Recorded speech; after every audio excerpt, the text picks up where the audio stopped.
Friends, not every research can be done just on the computer. We're not going to just look at Wikipedia. We're not going to just look at Google. We're going to find all kinds of resource materials. Maybe it's magazines, maybe it's books. And so bring all your research materials together and start reading and reading and reading your research materials. And don't limit yourself. I might read an article by a very serious college professor, and it might be all about how we, preserve and conserve the wetlands. But then I might read a kid's book. I really like to read children's books that are about the same subjects to see what kids like. So I might even read a book, like Arthur's Adventures in the Wetlands, which I have actually. It's about Arthur's canoe trip. So I bring all my books together and then I take my notes. Now, once I get all my notes down, it's really important for me to say who wrote what in my research. Because when I go and write my exhibit labels, do I want to write the same exact thing that that author wrote in that book? No, because that idea belongs to that author. And if I wrote down their ideas, that's something called plagiarism. And that's like taking or stealing their ideas. So I just want to use their ideas. I heard somebody say earlier about being inspired. Well, I get inspired by the research that I do and what those other authors say. So I've done my homework. I've got all my research notes. Now it's time for the fun part. It's time to write. It's time to tell a story. It's time to create a narrative.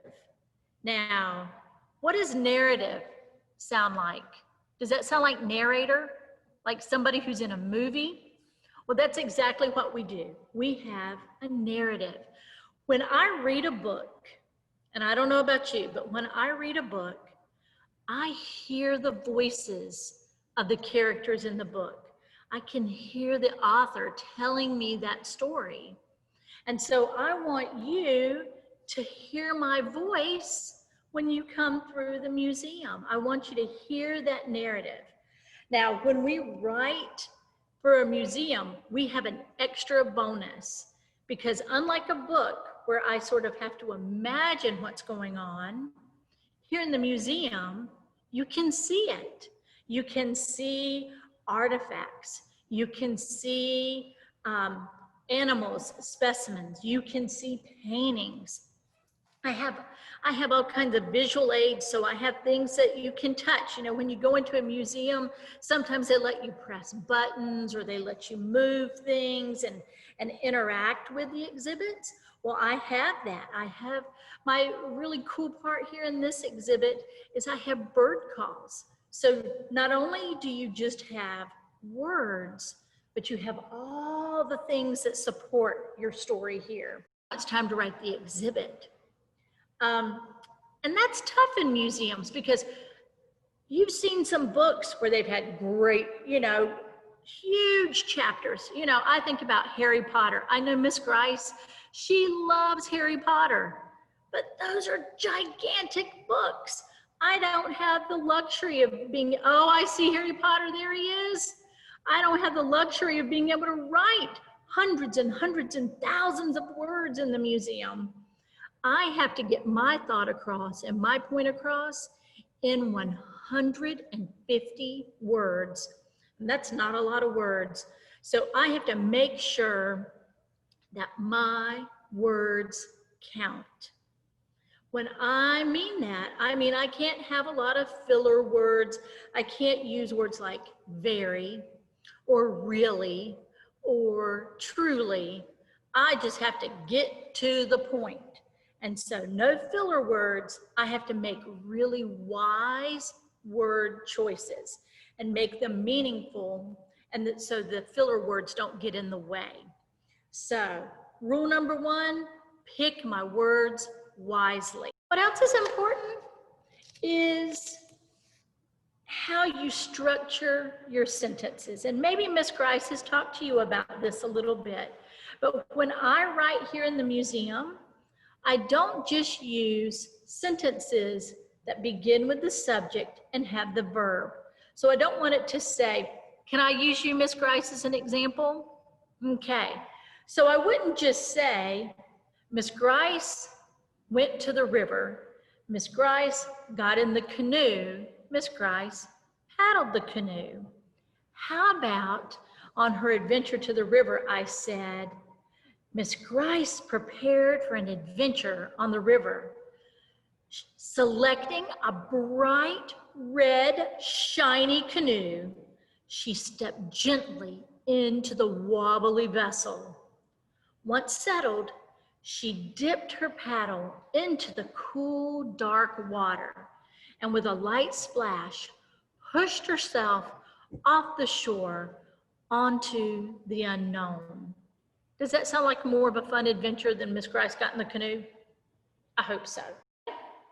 Well, I've talked a lot this morning, so I'm going to read your questions, or Miss Grice, if you can help me get their questions, and we'll make sure I get them answered, okay? Yes, ma'am. I already have some questions for you. One of them is, how long have you been working in a museum? I have been working in the museum for more than 30 years. So I actually have 3 museums that I take care of. I have a history museum. I have a historic house, an old house that is more than 150 years old. And I have the Environmental Center. And the Environmental Center has been open for about 6 years. Question was, what is your favorite ecosystem?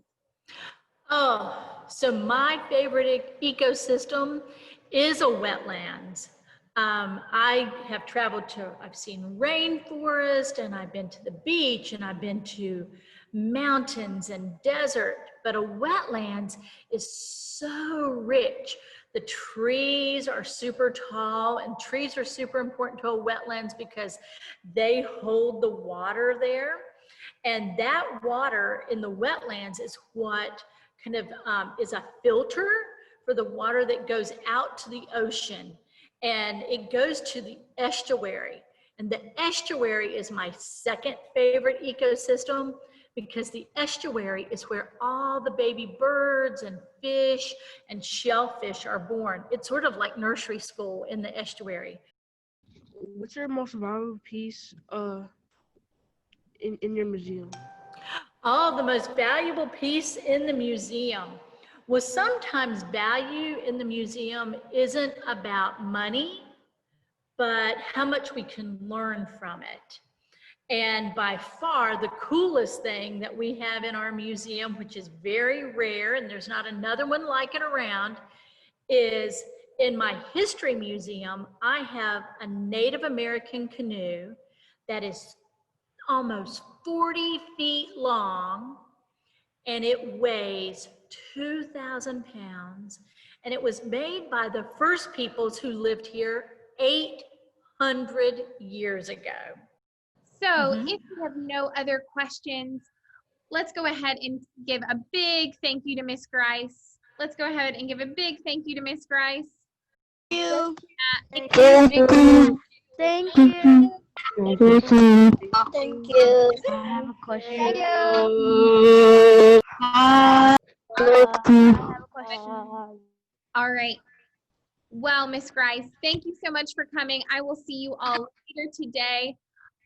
We are so grateful, and I hope you all learned a lot about taking our research and turning it into writing for our museums. All right. Thank you, everyone. Bye-bye. See you, everyone.